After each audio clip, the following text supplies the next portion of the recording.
Eden college ছাত্রীকে অপহরণ করে ধর্ষণের অভিযোগে দায়ের করা মামলায় গ্রেফতার গায়ক মাইনুল আহসান নোবেলকে জামিন দিয়েছেন আদালত। শুনানি শেষে ঢাকার মেট্রোপলিটন ম্যাজিস্ট্রেট মেহরা মাহবুবের আদালত তার জামিন মঞ্জুর করেন। এই মামলার বাদীকে কারাগারে বসেই বিয়ে করার 5 দিনের মাথায় জামিন পেলেন নোবেল। নোবেলের জামিনের পর গণমাধ্যমে তাদের আইনজীবীরা জানান, শিগগিরই তাদের সংসারে নতুন মেহমান আসতে যাচ্ছে।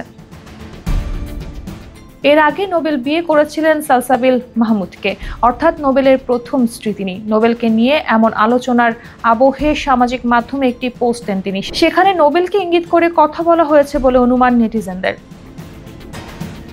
সেই পোস্টে সালসাবিল লেখেন, এক ব্যক্তি প্রবাসে গিয়েছিল বউকে বাংলাদেশে রেখে। কোর্ট নাকি নির্দেশ দিয়ে তার বউকে আরেকজনের জামাইয়ের সাথে বিয়ে দিয়ে দিয়েছে। খুবই হাস্যকর। গোপালগঞ্জের মানুষ বলে কথা।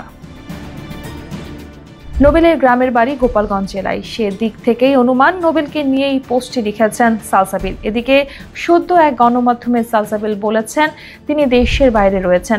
নোবেলের সঙ্গে এখনো তার বিচ্ছেদ হয়নি।